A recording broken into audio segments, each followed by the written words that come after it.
I'm Rebecca Kling. I am the Community Storytelling Advocate at the National Center for Transgender Equality, and I work with trans folks and allies to help get out stories that support trans rights.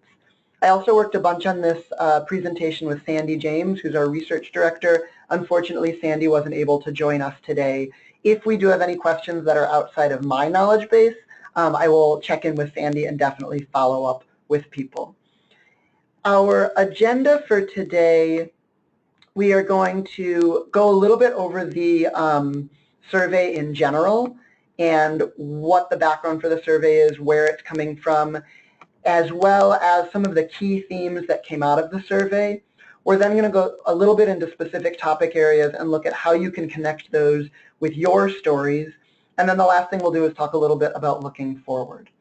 So as a reminder, and this is an old disclaimer for people who've worked with these webinars before, we're encouraging you to speak on behalf of yourself. So you don't need to be an NCTE representative, and you don't need to be an expert on the US Transgender Survey.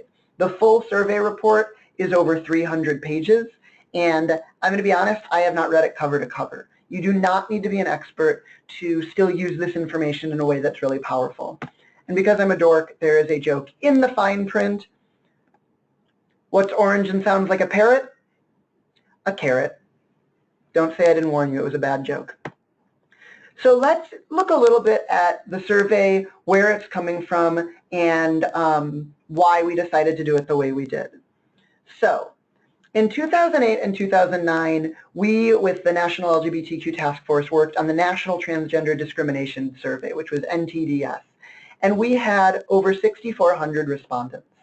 It's been cited by news media, by businesses, by government agencies around the country. We are very proud of that work. There was also room for improvement. Part of it was just, it's been 5 years, 6 years, let's see how things have changed. And part of it was to make this survey, the USTS, fit with other surveys that are out there. So I'm going to talk a little bit about that. So the goals for the US Transgender Survey, first of all, were just updated data. It's been 5 or 6 years, 08, 09 to 2015. We wanted to see what's been able to change. We also wanted to talk about broader topics and deeper dives into specific issues.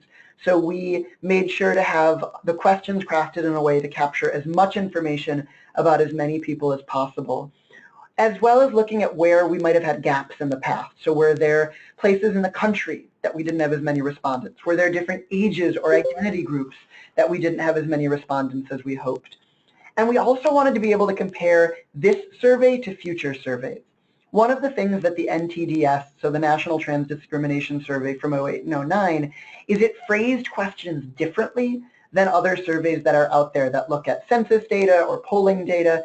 And we wanted to make sure that the USTS was something that we could both give again, so in 2020 or 2025 or 2030, and that it has questions that are phrased in a way to make it easier for us to say, here's what trans people say from this survey, and here's what the general population says from other surveys.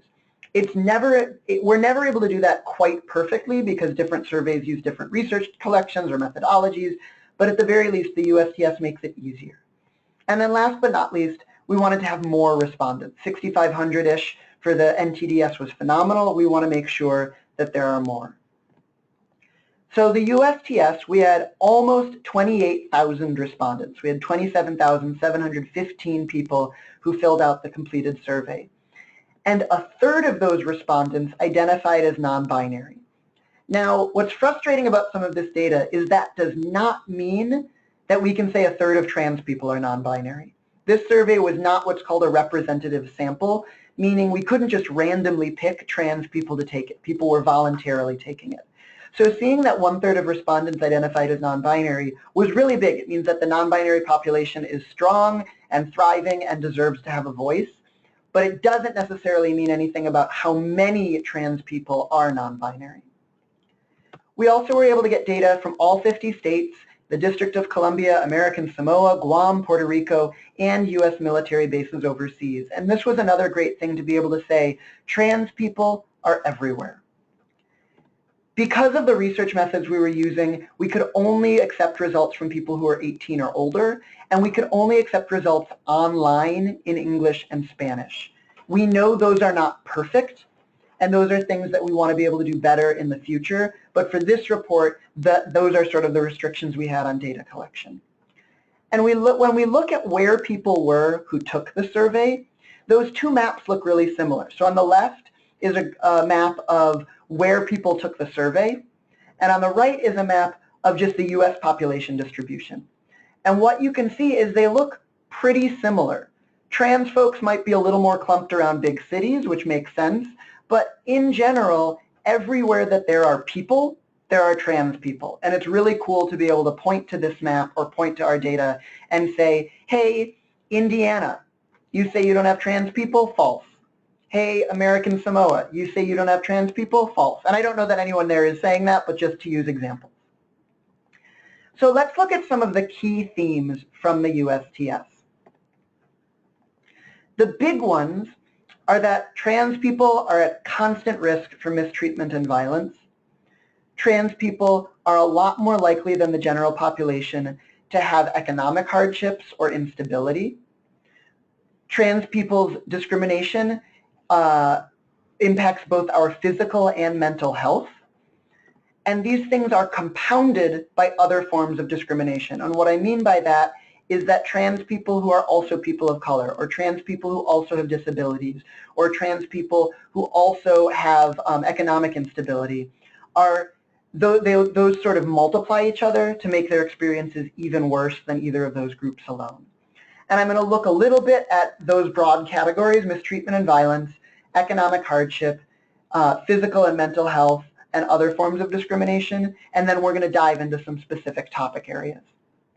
Again, you do not need to memorize these numbers, and I will email this slide deck as a PDF to everyone, so please feel free to take notes, but don't feel like you need to memorize. When we look at mistreatment and violence, we see that 46% of the people who took the survey said they'd been verbally harassed in the last year, and 9% said they'd been physically attacked in the last year, and that is awful. Similarly, we saw that almost half of our respondents had been sexually assaulted at some point in their life, and 1 in 10 had been sexually assaulted some point in the last year. So when we look at mistreatment and violence, trans people are unfortunately at a much higher risk for everything across the board, both physical, sexual, and verbal. When we look at economic status, trans people similarly face a tough time. Trans people are more likely to be unemployed than the US population, and I'm going to move some of my windows around so that some other folks who are here with me can see the slide deck better. Trans people are more likely to be unemployed than the US population and more likely to live in poverty than the general population. So again, we're seeing that there are a lot of ways that trans people need support. Similarly, trans people have an almost 1 in 3 chance of being homeless at some point in their life, according to this survey, and an over 1 in 10 chance of being homeless in the past year. And I'm moving some windows around again to make sure that I can see everything I need to. And someone had in the chat should consider being harassed in social media. That's a really interesting point, and I'm going to bring that up with our research team. So I'm going to write that down.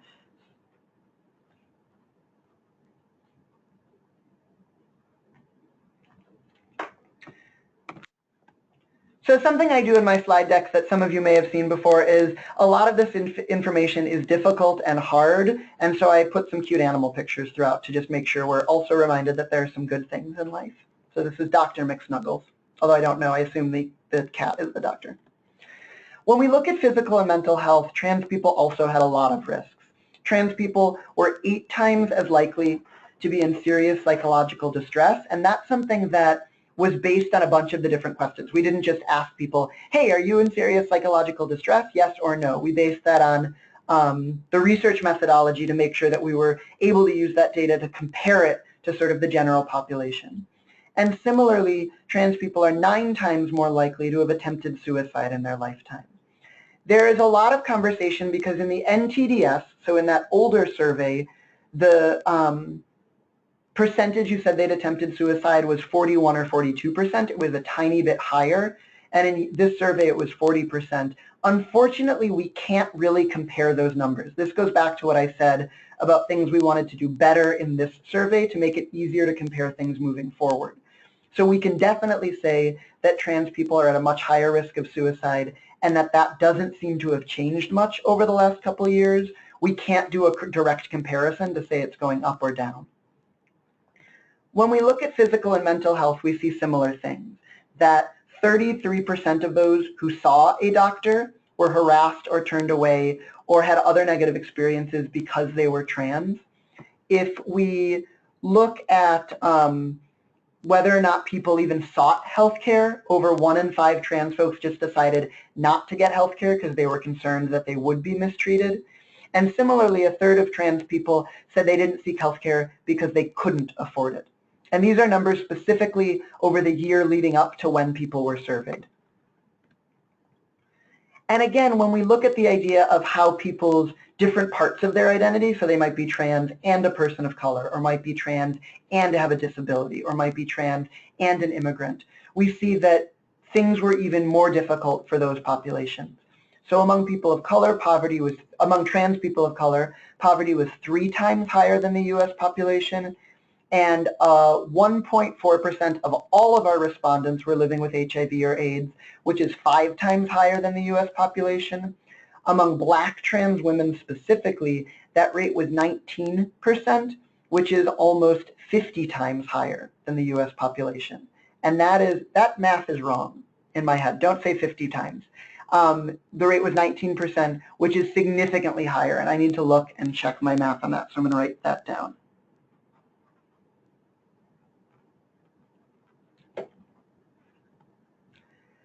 Similarly, trans people with disabilities were more likely to be unemployed or living in poverty, and those who were undocumented were more likely to experience homelessness and more likely to have suffered a physical assault in the last year.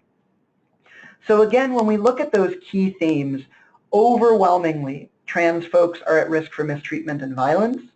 Trans folks are much more likely to have economic hardship. Trans folks are much more likely to have physical and mental health concerns. And if a trans person is also a member of another group that experiences discrimination, whether it's a person of color or a person with disabilities or a person who's undocumented, that gets even worse than trans people in general. Any questions about any of that before we move on? And I'm going to unmute folks, and people are also welcome to use that chat box. So either any questions or anything you feel like would have been helpful that we haven't talked about yet. I have a question. Did you say the next survey isn't going to be until 2020? So I don't want to promise that when the next survey will be. We are still working on our breakout reports for this survey to make sure that we have data in different states, and make sure that we're able to do a survey specifically around respondents who identified as people of color, or specifically around respondents who identified as having a disability. Our hope is that we'll be able to do this survey regularly, and what regularly means we're still figuring out. It is a huge project, okay, and we would like to do it as often as possible. I don't want to promise what that means, though. Okay. Any other questions before we move on?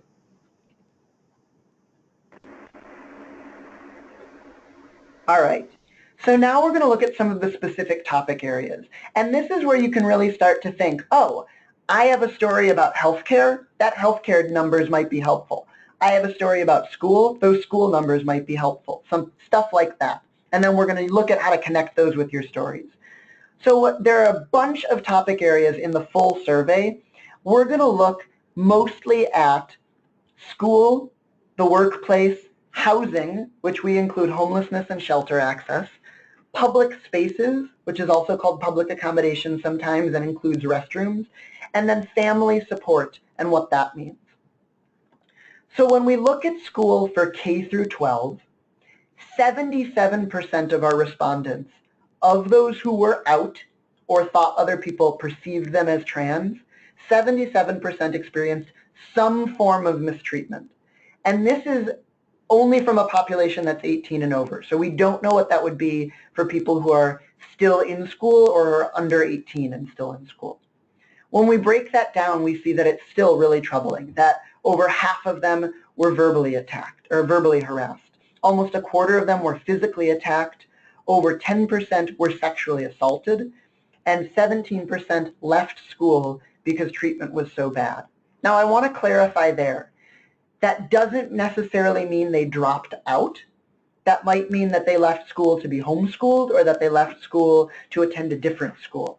It's definitely not good that 17% left school because treatment was bad, but we're not quite sure how many of those people didn't complete school. Similarly, for colleges or vocational schools, the numbers were less awful, but of those who were out or perceived as trans in higher education, almost a quarter had experienced some sort of harassment, whether it was verbal, physical, or sexual assault. And here's a baby elephant. That was an awkward transition. I may move the baby elephant. Similarly, when we look at unemployment, because they were trans, 16% of those who have had a job lost that job. 30% of those who had a job in the last year experienced some form of mistreatment, whether it was being fired, denied a promotion, some sort of mistreatment. And 15% had specifically been verbally, physically, or sexually harassed or assaulted. Again, these are the types of numbers that, when you're sharing your story, can be really helpful. For example, I unfortunately have lost a job for being trans. It was a teaching position in Northern Illinois. And so if I'm sharing that story, I could say, I, like 16% of all trans people, have lost a job because I'm trans. It doesn't mean I need to focus on that data, but I can use that to sort of sprinkle into my larger story. And we'll look at some specific examples in a bit. When we look at housing, in the past year, survey respondents said that almost a quarter of them, 23%, had had some sort of housing discrimination. A little over a quarter, 26%, of those who had experienced homelessness avoided shelters because they worried about being mistreated. And of those who used shelters, 70% reported mistreatment because they were trans. Those are really troubling numbers, and again, are things that could be helpful to really hammer home or drive home the point about the importance of supporting trans people. There was a question, do we know in which recent survey that focuses on 18 under group for current data? I'm going to look into that, 18 and under data. I know there have been a couple surveys that have come out in the last 6 months that were specifically looking at 18 and under K through 12 students. I don't have those at my fingertips, so I will absolutely look into that and include that in the follow-up email. When we look at public spaces, and this is what is sometimes called public accommodations, we see that 31% of those who visited a place where the staff knew they were trans were somehow mistreated. They might have been denied service, they might have been harassed, they might have been physically attacked or kicked out. And that also holds true whether it's public transportation, domestic violence shelters, substance treatment programs. Across the board, trans people have difficulty accessing the services that they need simply because they're trans. And when we look at restrooms specifically, so I gotta say, this is from before HB2. So we did the report, or we did the survey in 2015. People were answering it in 2015. HB2 wasn't until 2016. So this data does not include the effects of HB2. In the year leading up to the survey, so this was 2015, 9% of our respondents said they'd been denied access to a restroom because they were trans, and almost 2/3, 59%, avoided using restrooms because they worried about being confronted or harassed. A third, 32%, limited what they ate or drank so that they wouldn't have to use a restroom. And that's one of those things that can lead to UTIs, can lead to bladder and kidney infections. We all know, and this can be a really helpful point to drive home, it isn't just that, oh, well, you go to the bathroom sometimes and it's fine. No, if you can't use the bathroom, you can't go to school, you can't go to work, you can't participate in public life. And it's really telling that almost a third of our respondents felt so unsafe about using bathrooms that they had to limit how much they ate and drank so that they wouldn't have to. When we look at family life, there's both some troubling data and some hopeful data. So here's some of the troubling data, some of the scary data. Of those who were out to their families, 10%, 1 in 10, said that a family member was violent because they were trans, and almost 10%, 8%, said they were kicked out. Similarly, 1 in 10, about 10%, said they had run away. Those are really scary numbers, and it's important to remind people that family support really means something. Now, the flip side of that, I'm going to show some charts, and I'll walk you through them. This chart compares people who had supportive families with people who said their families weren't supportive. And what we saw is that people whose families were supportive were much, much lower likeliness to be homeless, were less likely to have attempted suicide, and were less likely to currently be experiencing psychological distress. And again, that psychological distress part is based on some of the other questions that we asked. Now, even with family support, trans people were still more likely to be homeless, more likely to have attempted suicide, and more likely to have psychological distress than the general population. Family support is not a magic fix for everything that hurts trans people. But these graphs, you can really see not supporting trans people makes them more likely to be homeless, more likely to attempt suicide, and more likely to have psychological distress. And so we can really point to this and use it as a tool to say, hey, family support isn't just about me feeling good, it's about actually me being able to succeed in life. And there's a polar bear, and I really hope the polar bear and the elephant hang out. They probably do not. I'm going to unmute everyone for a second, see if there are any other questions. People can also type in the chat box. Any questions before we move on?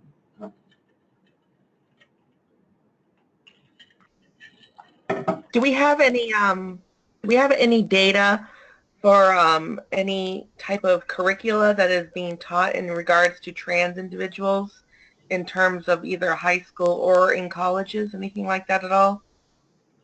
Are you curious about how trans topics are being taught in schools, or if a school said we want to teach trans topics, what the best curriculum would be? Or both, I guess. Either or, really, at this point. I don't have those numbers. Let me write that down and see if we can scrounge something up. So it's either on how to teach.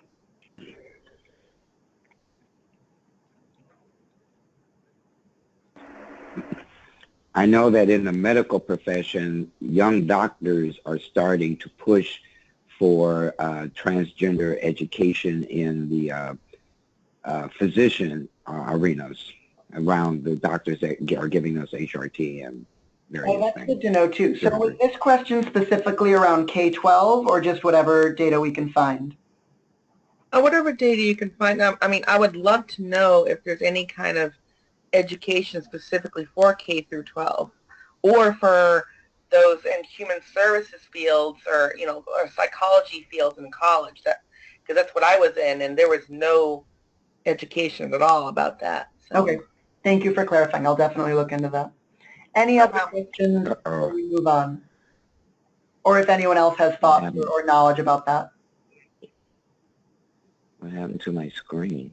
So there was a question someone asked in the chat, is there data on who assaulted individuals in shelters, staff or other people in them? That's a really good question and also one that I will follow up with.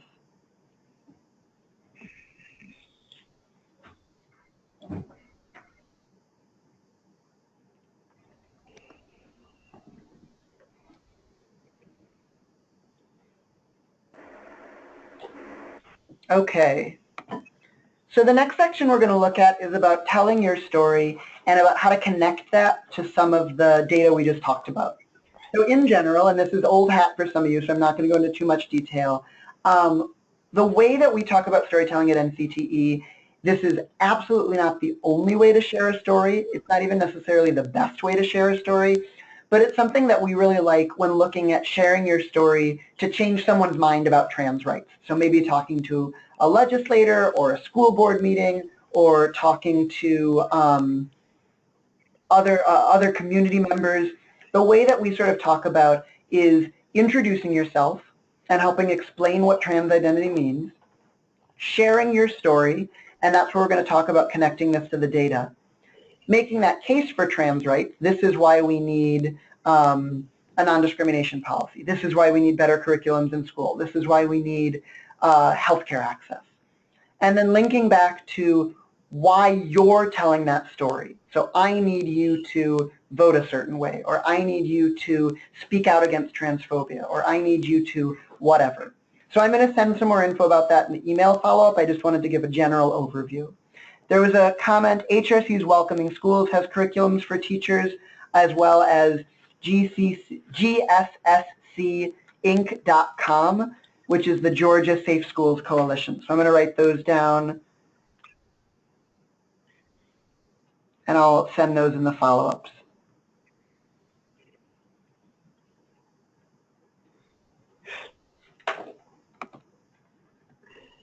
Thank you for sharing those. So when we're thinking about connecting the US Transgender Survey to your story, again, you do not need to be an expert on the USTS data.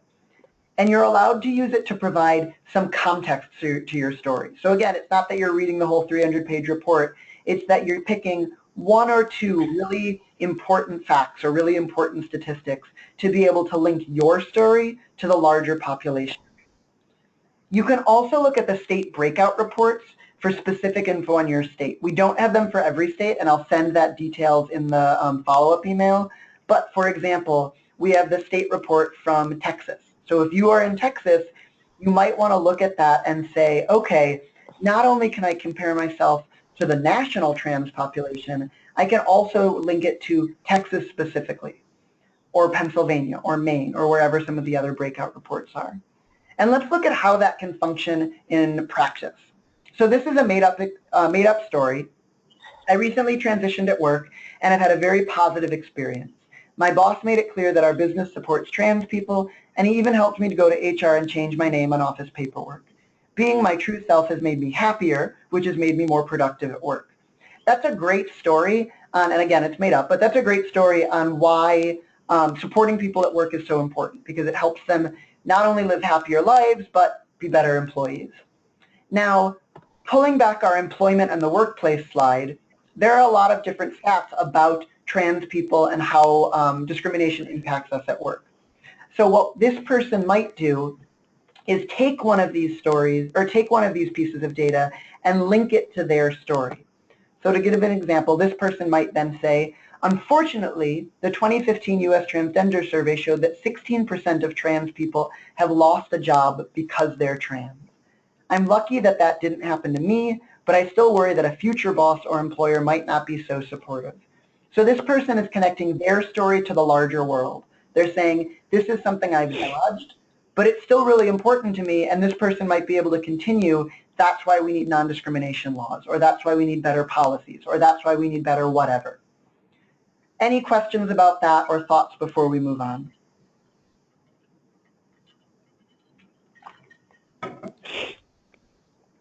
So this next story is a fictional story. It's a made-up story about a parent with a trans child. My daughter Jenny is trans. Her birth certificate says male, but she's always known she was a girl. She's 11 years old and is teased and bullied every day. One teacher even called her it and said she must be stupid to think she's a girl. She's so smart and does great when I do her homework with her at home, but she's failing school because she can't focus and is always thinking about being bullied. And again, here's some of that data about what it's like for trans people in school. And I'm going to follow up again with that survey that was specifically about younger voices. This survey is a little tricky because all of our respondents were over 18. But this mom could still take some of this data to talk about her daughter. According to the US Transgender Survey, 17% of out trans students leave their school because of anti-trans bullying and harassment. I want Jenny to be supported, not to dread school because it's such a hostile and anti-trans place for her to be. Now again, I'm being careful here. I didn't say 17% drop out because that's not quite true. Some of them went to homeschool or some of them went to other schools. But in general, it's still scary that 17% of them felt so unsafe at their schools or unwelcome at their schools that they had to leave. So this is a great way for this mom to connect that to Jenny's story. Any questions about that?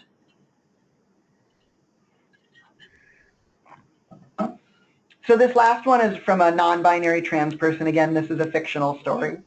I always worry about going to the bathroom in public. Because I'm non-binary, I've had people yell and scream at me in both the men's room and the women's room.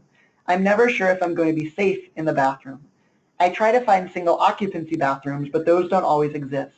At work, for example, I have to go outside to an entirely different building for a single occupancy bathroom, even if it's raining or snowing. And this is a story that's really common and really problematic. So we can look at some of that bathroom data. And again, this was before HB2, so it's a little tough to see how things have changed since then, but we can still use this data. I'm not alone in these experiences. Almost 60% of trans people have avoided using restrooms because they worry about being confronted, and almost 10% of trans people have been denied access to a restroom because they're trans. Again, this person is picking one or two of those facts to link their story to this bigger data from the US Transgender Survey.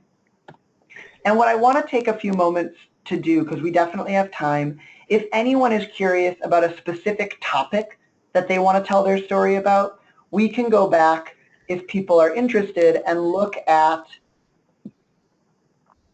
some of these different topics and how you might be able to connect a story to them. So is anyone curious about how they could connect their story to one of these topics and want to sort of talk through it for a few?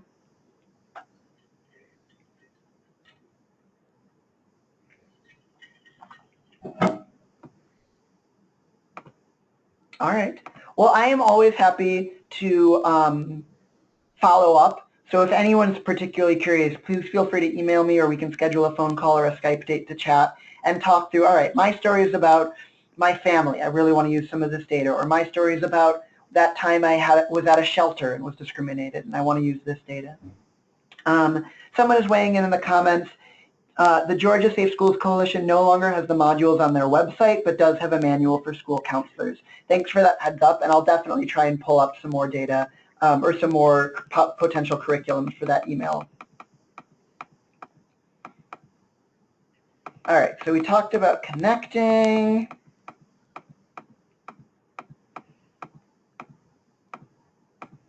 Come on. Okay. So there's a bunch of otters, because otters are adorable.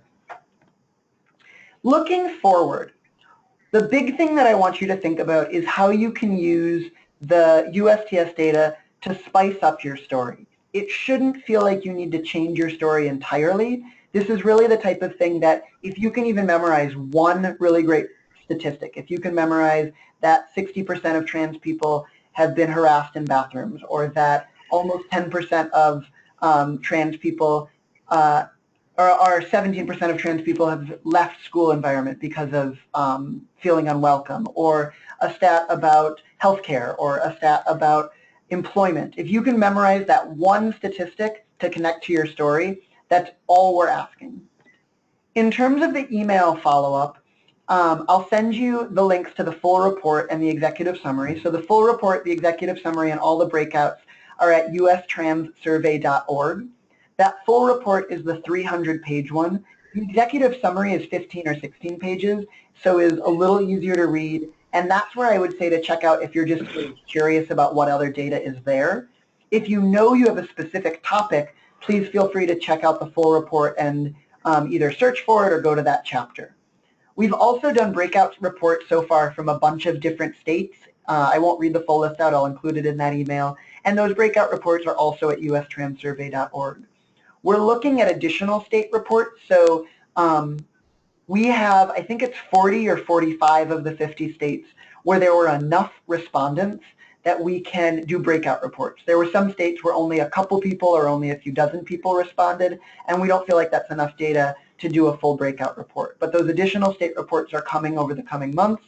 And we're also looking at identity-focused breakouts. So a breakout specifically about respondents who are people of color, or specifically about respondents with disabilities, or specifically about respondents who are immigrants, to be able to better break down that data so that we can not only say, here's what life is like in the US, not only say, here's what life is like in some of these different states, but we can also really specifically say, here's what life is like for trans people of color, or trans immigrants, or trans people with disabilities, or any of that.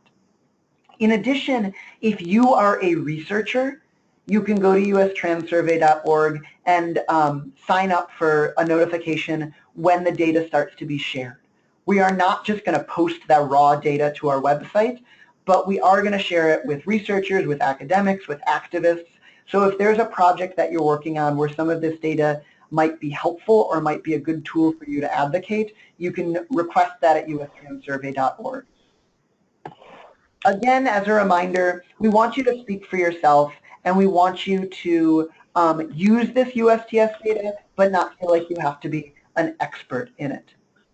And again, what's orange and sounds like a parrot? A carrot. I need a better joke for 49. So for 49, better, bad joke. So those are the things that I have that I wanted us to cover. We definitely have time if people have other questions. Some of the questions we've already talked about, I will absolutely follow up on.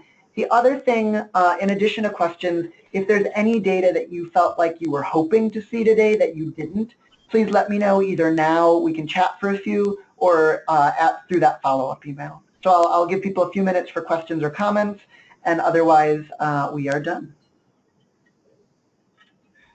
Rebecca, I'm interested in, I was hoping to see a little bit more about data about trans people of color, because of the fact that, you know, of the 18 or 19 people who have, transgender people who have been killed this year, all of them were African American. And so I was hoping to see a little bit more of a breakdown and more data that I can use in that area. Absolutely.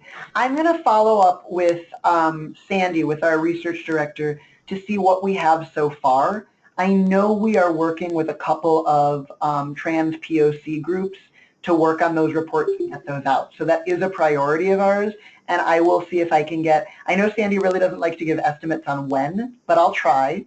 And I'll also see if there are some specific sections of the report already that might have some of that data that I missed. Okay. So thank you. Any other questions or things that people are looking for that we didn't quite cover?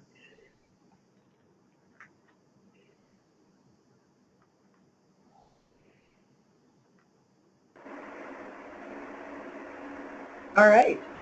Would love to have someone comment in the comments. Would love to have more info stats regarding K through 12 students and 5 through 21 years old.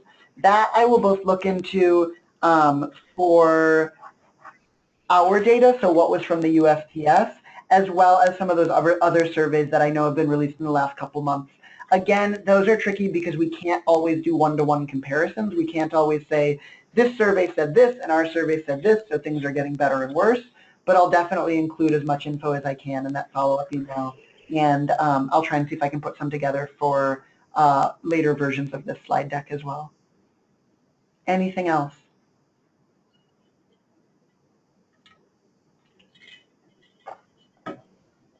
All right. I want to thank everyone for taking some time out of their afternoon. Again, I am always happy to be a resource, so please feel free to follow up if you either have suggestions or questions or comments. I will follow up, maybe not tomorrow, but by the end of this week with an email with all of the stuff that we've talked about, and hopefully as much stuff as I can find. If I can't find something, I'll still note where I looked, and maybe someone else will be able to help get something together. So I want to thank everyone again, and I look forward to talking to all of you more soon.